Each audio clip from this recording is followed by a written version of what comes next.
श्री देवशयनी अर्थात पद्मा एकादशी व्रत कथा।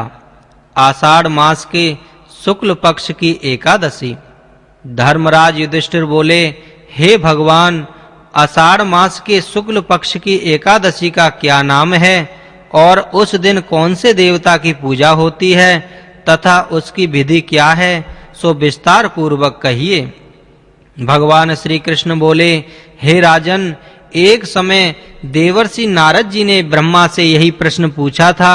तब परम पिता ब्रह्मा जी बोले, हे नारद, तुमने कलयुग के जीवों के उद्धार के लिए सबसे उत्तम प्रश्न किया है, क्योंकि एकादशी का व्रत सब व्रतों में श्रेष्ठ है। इसके व्रत से समस्त पाप नष्ट हो जाते हैं। इस एकादशी का नाम पद्मा है। इसके व्रत करने से भगवान विष्णु प्रसन्न होते हैं।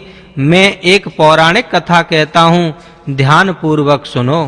सूर्यवंशी मानधाता नाम का एक राजा था। वह सत्यवादी, महान प्रतापी और चक्रवर्ती था। वह अपनी प्रजा का पुत्र की तरह पालन करता था। इसकी समस्त प्रजा धन धान्य से पूर्ण थी और सदैव सुख पूर्वक रहती थी। इसके राज्य में कभी अकाल नहीं पड़ता था। एक समय राजा के राज्य में अकाल पड़ गया और प्रजा अन्न की कमी के कारण अत्यंत दुखी रहने लगी।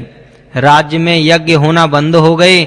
एक दिन प्रजा राजा के पास जाकर प्रार्थना करने लगी कि हे राजन, समस्त विश्व की सृष्टि का मुख्य कारण वर्षा है। इसी वर्षा के अभाव से राज्य में अकाल पड़ गया है और अकाल से प्रजा मर रही है।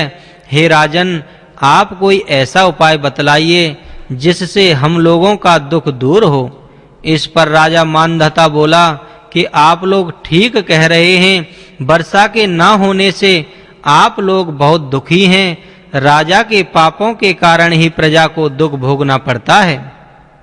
मैं बहुत सोच विचार कर कह रहा हूँ, फिर भी मुझे अपना कोई दोष नहीं दिखाई देता। आप लोगों के दुख को दूर करने के लिए मैं बहुत यत्न कर रहा हूँ।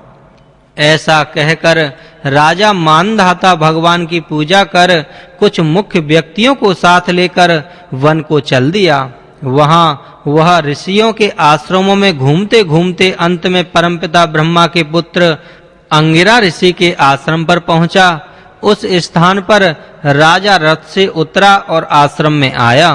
वहाँ मुनि अभी नित्य कर्म से निवृत्त हुए थे कि राजा ने उनके सम्मुख प्रणाम किया और मुनि ने उनको आशीर्वाद दिया।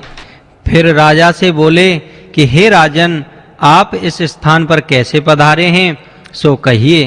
राजा बोला कि हे महर्षि, मेरे राज्य में 3 वर्ष से वर्षा नहीं हो रही है।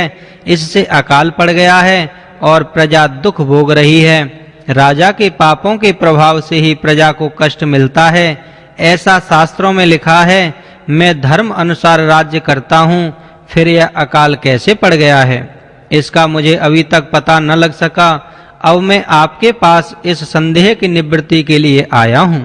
आप कृपया करके मेरे इस संदेह को दूर कीजिए और प्रजा के कष्ट को दूर करने के लिए कोई उपाय बतलाइए। इस पर वह ऋषि बोले, हे राजन, यह सतयुग सब युगों में श्रेष्ठ है।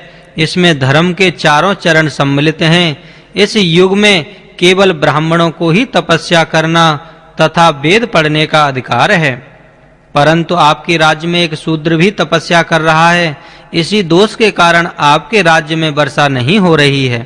यदि आप प्रजा का भला चाहते हैं तो उस शूद्र को मार दीजिए। इस पर राजा बोले, हे मुनीश्वर, मैं उस निरपराध तपस्या करने वाले शूद्र को नहीं मार सकता। आप इस दोष से छूटने का कोई अनन्य उपाय बताइए। तब ऋषि बोले, हे राजन, यदि तुम ऐसा ही चाहते हो तो आषाढ़ मास के शुक्ल पक्ष की पद्मा नाम की एकादशी का विधि पूर्वक व्रत करो। इस व्रत के प्रभाव से तुम्हारे राज्य में वर्षा होगी और प्रजा सुख पाएगी, क्योंकि इस एकादशी का व्रत सिद्धियों को देने वाला है और उपद्रवों को शांत करने वाला है। मुनि के इन वचनों को सुनकर राजा अपने नगर को वापस आया और विधि पूर्वक पद्मा एकादशी व्रत किया। उस व्रत के प्रभाव से राज्य में वर्षा हुई और मनुष्यों को सुख पहुंचा। इस एकादशी को देवशयनी एकादशी भी कहते हैं। इस व्रत के करने से भगवान विष्णु प्रसन्न होते हैं, अतः मोक्ष की इच्छा करने वाले मनुष्यों को एकादशी का व्रत करना चाहिए। चातुर्मास्य व्रत भी इसी एकादशी के व्रत से शुरू किया जाता है।